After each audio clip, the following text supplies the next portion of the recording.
Hey zusammen, schön, seid ihr mit dabei und habt ihr wieder eingeschaltet. Hey, ja, jetzt haben wir erst gerade Ostern hinter uns. Was habt ihr so gemacht? Würde uns mega wundern. Vielleicht sind die einen oder anderen von euch ja da auch in der Kirche bei uns im Mitternachtsruf beim Kindertreff. Würde uns wundern, was ihr erlebt habt, an der Ostern, vielleicht da oder auch daheim. Wenn ihr wollt, könnt ihr uns etwas schreiben darüber oder auch ein Foto schicken, das wir dann wieder hier hinten aufhängen. Ja, und unser Kameramann, seine Frau, erwartet ein Kind. Und es gibt immer mega viel zu tun, aber es ist auch mega viel Freude verbunden. Und hey Noemi, was denkst du, was gibt es für lässige Namen? Es gibt eben viele coole, aber ich habe mir gedacht, eine coole Abkürzung wäre auch noch lässig. Zum Beispiel so JJ oder so, wäre noch cool. Hey, ja, voll, das wäre mega lässig. Da gibt es mega gute Kombinationen. Hey, ja, und jedes Baby ist ein Wunder. Und mit jedem Baby entsteht auch ein neues Leben. Und das Leben kommt von Gott. Und dafür wollen wir ihn loben.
Doch bei einem Bub war es anders. Er hatte keine Babykleider, keine Spielsachen und auch keine Familie, die sich um ihn gekümmert hat. Kennst du eigentlich die Nachbarländer der Schweiz? Vielleicht auch ein Land, das mega weit weg ist, vielleicht sogar am anderen Ende der Weltkugel? Es gibt nämlich einen Bub, der dort aufgewachsen ist. Und sein Leben war ganz anders als dein und meins. Und schon seine Familie war anders. Er hatte nämlich so viele Geschwister, dass man sie nicht mit einer Hand abzählen konnte. Und es hat etwas in seinem Leben, das ihn besonders traurig gemacht hat. Und es hat ihm niemand helfen oder hat sich auch niemand um ihn gekümmert. Manchmal kann das Leben ganz schön hart sein. Das hast du sicher auch schon erlebt. Das kann sein wegen äußeren Umständen, wenn es vielleicht in der Schule gerade nicht so läuft oder die ein Problem gibt. Aber es kann auch wegen inneren Umständen sein, wenn du traurig bist, wenn du dich alleine fühlst oder wenn du Angst hast wegen etwas. Heute lernen wir den Chasil kennen. Das ist ein Bub, dem sein Leben ist auch ganz schön hart war. Der hat von Anfang an Probleme gekannt. Zu meinem Besuch müssen wir von Zürich aus 18 Stunden fliegen, und zwar auf die andere Seite der Weltkugel, auf die Philippinen. Das ist im Kontinent Asien. Der Chasil, der ist in Manila geboren. Manila, das ist die Hauptstadt der Philippinen.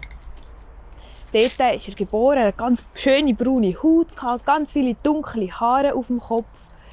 Und er war von Gott wunderbar geschaffen. Gott hat ihn geliebt und einen Plan mit seinem Leben, schon vom Anfang an, schon bevor er geboren war. Aber leider haben seine Mami und sein Papi nicht so gut für ihn schauen, wie er das eigentlich gebraucht hätte.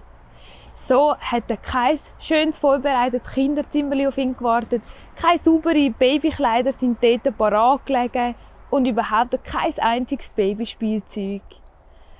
Und es ist nicht lange gegangen, da ist der kleine Körper vom Chasil schon ganz dreckig und verschwitzt, weil er oft auf dem Boden herumgelegen ist. Und Flüge und Mucken sind ihm über die Beine drüber gekrabbelt. Und oft hat er auch stundenlang geschrauen, ohne dass sich jemand um ihn gekümmert hat oder für ihn geschaut hat. Manila, die Stadt, in der der Chasil aufgewachsen ist eine riesengroße Stadt. Dort wohnen ganz, ganz viele Leute. Dort gibt es reiche Leute, aber auch sehr, sehr viele arme Familien. Und zu diesen armen Familien hat auch am Chasil seine Familie gehört. Und die Familien, die haben dann in so Bruchbuden gelebt, so kleine Hütchen, die nicht schön waren und ja, auch nicht warm gegeben haben. Und in diesen Bruchbuden waren ganz viele von denen an einem Ort. Und darum hat man dem Ort, wo der Chasil gewohnt hat, Armenviertel gesagt oder Slum, weil dort eben die ganzen armen Leute gelebt haben. Und ihr seht jetzt hier umeinander, wir sind in einem Schrebergarten heute. Da gibt es auch ganz viele so Hütchen und die bauen die Leute für ihre Gärten. Da pflanzen sie auch Blumen anpflanzen oder sonst Sachen. Und dann kommen sie amix und sind am Wochenende vielleicht in einem Häuschen, da vielleicht grillieren, verbringen vielleicht mal einen Abend da. Und vielleicht so gross wie etwa die Hütchen da, sind die Hütchen dort, wo der Chasil und die Leute dort in dem armen Viertel gewohnt haben. Aber die sind ja nicht nur am Wochenende da, sondern die haben wirklich dort gewohnt. Und jetzt stellt euch mal vor, in so einem Hütchen hat vielleicht ein Zimmerplatz oder zwei, aber nicht mehr. Und der Chasil, der hat auch gar kein eigenes Zimmer gehabt. Die ganze Familie hat einfach in einem Raum drinnen gewohnt. Weil wenn man so ein Hütchen anschaut, ich würde sagen, zum drinnen wohnen wäre es sogar schon für eine Person klein. Aber wenn eine ganze Familie drinnen wohnt, das geht ja fast nicht. Und dort war es auch nicht schön, dort hatte es auch nicht Blumen und war irgendwie sauber und gepflegt, sondern es hat gestunken, weil so viele Leute dort gewohnt haben. Es hat auch nicht richtige WCs gehabt. Es war laut und es hat überall Abfall gehabt, der rumgelegen ist. So ist der Chasil dort aufgewachsen. Und eben, seine Familie war gross. Er hatte 4 ältere Geschwister und nach ihm sind dann nochmal 6 Kinder auf die Welt gekommen. Jetzt müssen wir gut zusammenrechnen, wie viele Geschwister sind sie insgesamt gewesen? 4 grössere, 6 jüngere Geschwister und der Chasil selber. Das heisst, es waren 11 Kinder insgesamt. Und ich habe schon gedacht, mit meiner Familie, wir sind 7 Kinder, ich habe gedacht, wir sind schon eine grosse Familie. Aber das ist nochmal eine viel grössere Familie. So haben die also in so einem Hütchen gelebt, 11 Kinder und ihre Eltern, 13 Leute. Und die Menschen, die um den Chasil herum gelebt haben, die hatten viele Probleme gehabt. Viele haben nicht gewusst, woher sie das Essen bekommen sollen. Die Erwachsenen haben oft viel zu viel Alkohol getrunken und sind dann besoffen und haben dann laut herumgeschrauen. Allgemein war es immer ein bisschen laut dort umeinander. Aber das war nicht am Chasil sein grösstes Problem. Sein grösstes Problem war, oder seine grösste Not, war in seinem Herz. In seinem Herz hat es geschrauen nach Liebe. Er hat sich gewünscht, dass seine Familie ihn liebt, dass seine Eltern sich um ihn kümmern. Aber seine Familie hat den Schrei in seinem Herz nicht gehört. Seine Eltern, die sind oft weg, sie mussten arbeiten gehen, um zu schauen, wie sie irgendwie zu essen kaufen für ihre grosse Familie. Und wenn dann die Eltern weg waren, hätten eigentlich die Schwestern sollen, die grossen Schwestern für den Chasil schauen. Aber die haben auch oft ihr eigenes Zeug gemacht und sich überhaupt nicht um den Chasil gekümmert. So war er oft alleine, hat sich auch alleine gefühlt und ungeliebt. Aber eigentlich war die ganze Zeit jemand da, der den Chasil unendlich fest geliebt hat. Und der jemand, das ist Gott. Gott hat den Chasil mega gerne und hat etwas vor mit seinem Leben. Für Gott war der Chasil wertvoll. Weisst du das schon? Weisst du, dass Gott genau dich, wo du das jetzt hörst und zuhörst, unglaublich fest liebt und du mega wertvoll bist für ihn? Weisst du das schon? Der arme Chasil hatte niemanden, der ihm das erzählen konnte. Er hat es nicht gewusst. Vielleicht hätte ihn das ein bisschen trösten können, wenn er das gehört hätte. Als der Chasil dann grösser geworden ist, hat er angefangen mit den Buben im Slum zu spielen. Und weil sie alle keine Spielsachen hatten, haben sie einfach da ein bisschen Stöcke genommen oder Steine und irgendetwas damit gespielt. Oder haben im Abfall herumgewühlt und dort etwas rausgeholt zum Spielen. Und manchmal, wisst ihr, was sie manchmal gemacht haben? Haben sie sich Spinnen gefangen und mit denen ein Wettrennen gemacht. Dann haben sie geschaut, welche Spinne kann am schnellsten laufen. Weil niemand auf die Buben aufgepasst hat, sind sie natürlich immer wilder geworden und auch frecher und haben viel Blödsinn gemacht. Eigentlich ist der Chasil schon in die Schule gegangen, aber dort hat er nicht viel gelernt. Manchmal, wenn dann am Chasil seine Mami mitbekommen hat, dass der Chasil wieder Blödsinn gemacht hat, hat sie richtig hässig werden. Und dann, wenn sie so hässig wurde, hat sie angefangen, ihn anzuschreien und hat ihn geschlagen. Und einmal hat sie ihn so fest verprügelt und ihm so fest Angst gemacht, dass er fast keine Luft mehr bekommen hat. Der arme Chasil war ganz geschockt. Aber was hätte er auch machen sollen? Er hat nicht gewusst, dass er das einem Erwachsenen erzählen soll. Wenn so etwas passiert, dann muss man das unbedingt einem Erwachsenen erzählen. Am Lehrer oder vielleicht sonst einer Person, die man vertraut. Aber das hat der Chasil nicht gewusst. Er hatte Angst vor der Strafe von seiner Mami und langsam ist auch ein Hass in seinem Herzen aufgekommen gegen seine Mami. Er hat angefangen, seine Mami immer mehr und mehr zu hassen. Der Chasil, der hat es auch gehasst, wenn seine Eltern miteinander gestritten haben. Und das haben sie oft gemacht. Sie haben oft miteinander gestritten und einander angeschrauen. Der Chasil hat das nicht ausgehalten. Gegen aussen hat er so getan, als wäre ihm das egal. Aber eigentlich war es ihm nicht egal. Er hat sich drinnen versteckt und einfach so getan, als wäre es ihm egal. Weil sonst wäre es für ihn unmöglich gewesen, um damit umzugehen.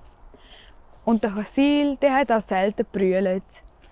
Weil wenn er gebrüllt hätte, dann hätte er sehr oft brüllen. So schwierig, wie sein Leben war dort. Und als der Chasil dann 80 war, das ist eigentlich noch ganz jung, ist er von die Heime weggerannt.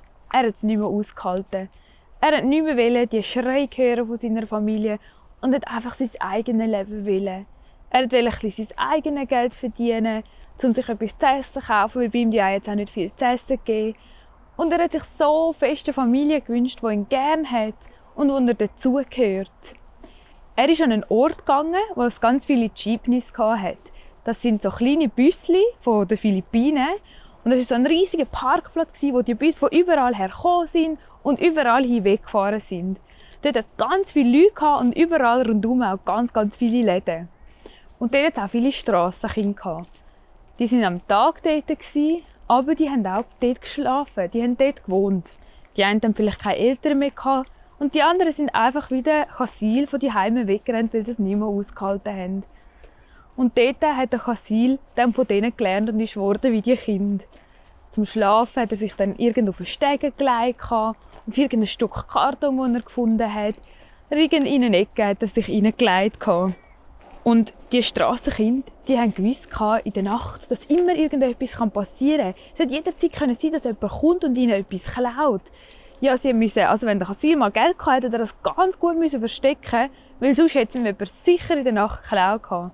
Ja, diesen armen Kindern sind sogar manchmal die Flipflop und T-Shirt gestohlen worden in der Nacht. Also es war überhaupt nicht sicher. Und die Nächte für die Strassenkinder waren kurz. Sie haben immer gewartet, bis die meisten Leute weg sind, damit es ein bisschen sicherer ist. Und das ist meistens erst um Mitternacht, also mitten in der Nacht, wenn es schon dunkel war. Und am Morgen hat es dann auch schon in der Früh viele Leute gehabt, und sie wieder aufstehen. Der Chasil war sicher viel müde auch. Es war ein schreckliches Leben.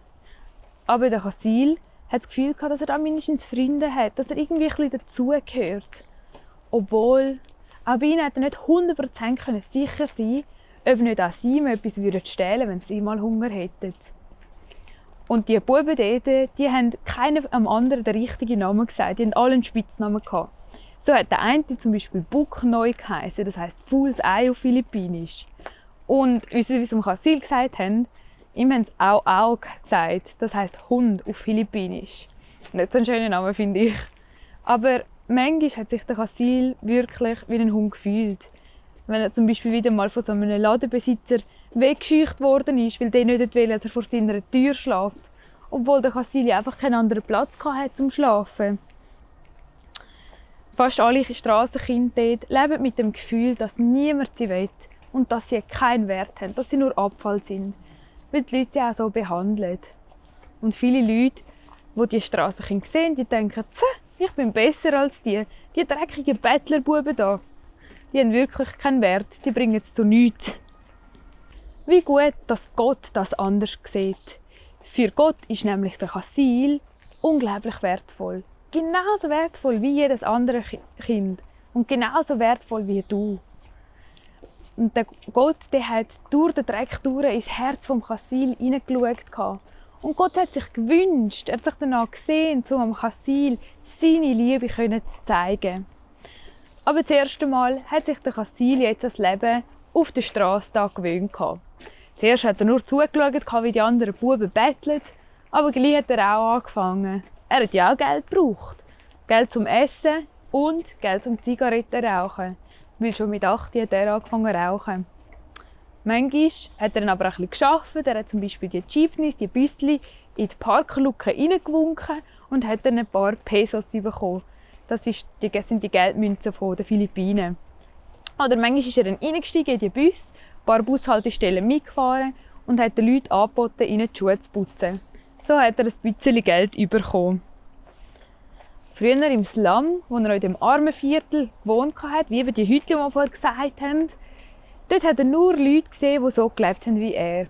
Aber jetzt, wo er dort auf dem Busparkplatz gewohnt hat er ganz andere Leute gesehen. Die Leute sind ja von überall hergekommen. So hat er viele Kinder gesehen, die mit ihren Eltern unterwegs waren, die vielleicht Spielzeug unter dem Arm hatten oder die einen hatten sogar ein eigenes Velo hatten. Und er hat gesehen, wie glücklich die Kinder sind und was für nette Eltern das sie haben. Und der Asyl hat das selber ja überhaupt nicht gekannt. Wenn er die Kinder gesehen hat, ist er richtig neidisch geworden auf die Kinder. So fest hat er sich auch so eine Familie gewünscht. Er hat sich vielleicht manchmal gefragt, ob sein Leben immer so schwierig und so hart wird sein, wie es jetzt ist. Wenn der Asyl gewusst hätte, was Gott noch alles Gutes mit ihm vorhat, dann hätte er vielleicht vor Freude tanzt. Weil Gott hat schon dann grosse Sachen für den Asyl vorbereitet. Er hat schon Überraschungen für den Asyl parat gehabt. Weil schon ein paar Jahre vorher hat Gott ein paar Leute aufs Herz gelegt, dass sie nach Manila gehen. Das sind sogar Leute von Deutschland gekommen, nach Manila. Und die hatten den Wunsch, um genau diesen Menschen wie im Asyl zu helfen. Und sie haben gespürt, dass Gott ihnen sagt, geht nach Manila, geht zu diesen Strassenkindern, zu diesen Kindern, die dort wohnen und erzählt ihnen von mir. Erzählt ihnen von Jesus, weil die Leute kennen mich nicht. Und helfen ihnen. Ich möchte nicht, dass sie weiter so leben, wie sie bis jetzt leben müssen. Und dann eines Tages war es endlich so weit. Gott hat es so geführt, dass der Asyl diesen Leuten begegnet ist. Und zwar ist ein Strassenbub gekommen und hat gesagt, hey, ich habe gehört, da gibt es so eine Strassenkirche für Kinder, wo man sogar zu essen bekommt und wo die Leute richtig nett sind zu einem. Der Asyl hat das zuerst gehört und hat nicht so Lust gehabt, um dort hinzugehen. Er hat gedacht, eine Kirche? Nein, keine Lust, um dort hinzugehen. Aber dann eines Tages hat es ihn, glaube ich, gleich Wunder genommen und er hat gesagt, gut, dann gehe ich mal dort hin. Und was er dann erlebt hat, das hört ihr das nächste Mal. Genau, am Asyl seine Geschichte, das ist eine wahre Geschichte. Die Geschichte gibt es wirklich, er hat das wirklich so erlebt. Und als ich die Geschichte durchgelesen habe und sie vorbereitet habe, um sie euch zu erzählen, habe ich auch gedacht, wow, wir haben es so gut. Wir haben ein Haus, wir haben sicher alle eine Familie, wir haben zu essen, wir müssen keine Angst haben, dass wir nicht genug zu essen haben. Wir haben so viele Sachen. Aber das Wichtigste ist, wir kennen Gott und wir wissen, dass Gott uns lieb hat. Du hast das schon oft gehört, dass Gott dich unglaublich lieb hat. Der Asyl hat das noch nie gehört. Und darum möchten wir doch jetzt Gott noch Danke sagen, dass wir ihn kennen dürfen und mit ihm reden. Herr Jesus, ich möchte dir wirklich Danke sagen dafür, dass wir dich kennen, Herr.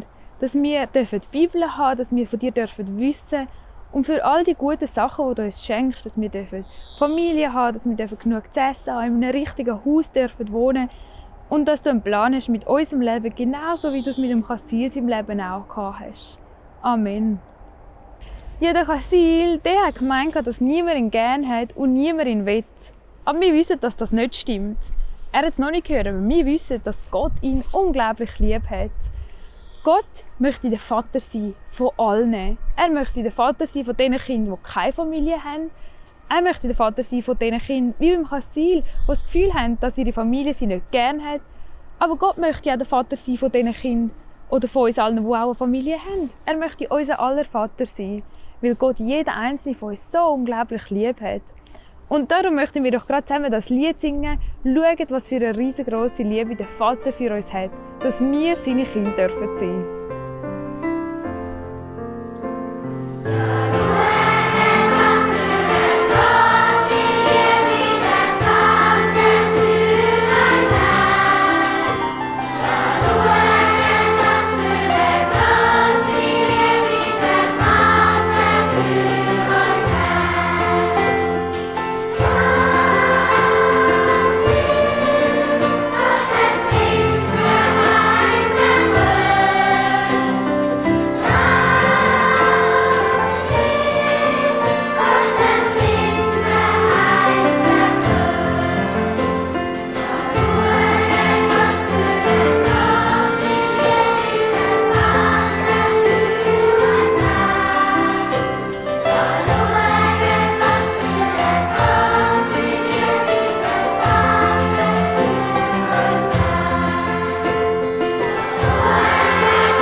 Ja, das ist wirklich kein einfaches Leben, das der Kasil hatte. So schade, dass mir seine Eltern sagen können, wie sehr Gott ihn liebt und dass er einfach wunderbar geschaffen ist. Woher hätte er denn das wissen sollen? Also, ich bin wirklich froh, darf ich, seit ich ein Kind bin, wissen, dass Gott mich liebt. Und wir haben ja auch die Bibel und die Familie, die uns das immer wieder sagen. Und in der Sonntagsschule dürfen wir so viel von Gott lernen.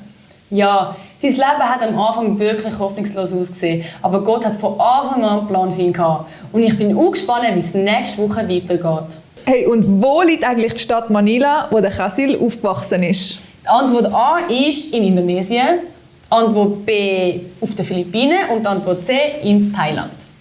Wie viele Geschwister hat der Kasil? Antwort A 10, Antwort B 4 und Antwort C 6. Was war das Schlimmste für den Kasil in seinem Leben? Antwort A, dass er Hunger hatte. Antwort B, dass er in der Nacht immer Angst hatte, dass jemand ihm etwas klaut. Und Antwort C, dass er geglaubt hat, dass niemand ihn gern hat. Genau, bevor wir zum Preis kommen, werden wir noch schnell sagen, wie es weitergeht. Genau, und zwar ist es schon die zweite Staffel, die wir haben. Und jetzt ist es schon die zweitletzte Sendung von dieser zweiten Staffel. Weil ihr wisst bestimmt schon, dass wir zu der Gemeinde gehen könnt, da im Mitternachtsruf oder auch wo immer du daheim sonst gehst mit deiner Familie.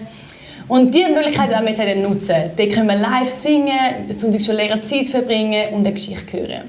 Und darum haben wir jetzt nochmal einen ganz speziellen Preis. Nächstes Mal noch eine Sendung und dann machen wir eine Pause bis auf Weiteres. Und da kommen wir zum Preis. Und weil es die zweitletzte Folge ist, haben wir das mal auch 2 Preise zum Gewinnen. Das ist der Preis Nummer 1 und das ist der Preis Nummer 2. Ja, Kids, macht mit, füllt das Quiz aus. Ihr seht unten die Adresse eingeblendet. Wir freuen uns auf eure Antworten. Genau, bis zum nächsten Mal. Ciao Tschüss zusammen. zusammen. Dort gibt es reiche Leute, aber auch sehr, sehr viele arme Familien. Und zu diesen armen Familien hat auch am Kasil seine Familie gehört. Weil wenn man so ein Häuschen anschaut, ich würde sagen, zum drinnen wohnen wäre es sogar schon für eine Person klein. Aber wenn eine ganze Familie drinnen wohnt, das geht ja fast nicht. Und die Menschen, die um den Chassil herum gelebt haben, die hatten viele Probleme gehabt. Viele haben nicht gewusst, woher sie das Essen bekommen sollen. Die Erwachsenen haben oft viel zu viel Alkohol getrunken und sind dann besoffen und haben dann laut herumgeschrauen. Allgemein war es immer ein bisschen laut dort umeinander. Er hat sich gewünscht, dass seine Familie ihn liebt, dass seine Eltern sich um ihn kümmern. Aber seine Familie hat den Schrei in seinem Herz nicht gehört. Aber eigentlich war die ganze Zeit jemand da, der den Chassil unendlich fest geliebt hat. Und der jemand, das ist Gott. Gott hat den Chassil mega gerne und hat etwas vor mit seinem Leben. Und als der Chassil dann 80 war, das ist eigentlich noch ganz jung, ist er von die Heime weggerannt. Er hat es nicht mehr ausgehalten. Und dort hat der Chassil dann von denen gelernt und ist geworden wie die Kinder. Zum Schlafen hat er sich dann irgendwo auf den Stegen gelegt, auf irgendein Stück Karton, das er gefunden hat. In eine Ecke hat er sich hineingelegt. Er hat sich vielleicht manchmal gefragt, ob sein Leben immer so schwierig und so hart wird sein, wie es jetzt ist. Wenn der Chassil gewusst hätte, was Gott noch alles Gutes mit ihm vorhat, dann hätte er vielleicht vor Freude tanzen. Weil Gott hat schon dann grosse Sachen für den Chassil vorbereitet. Er hat schon Überraschungen für den Chassil parat gehabt.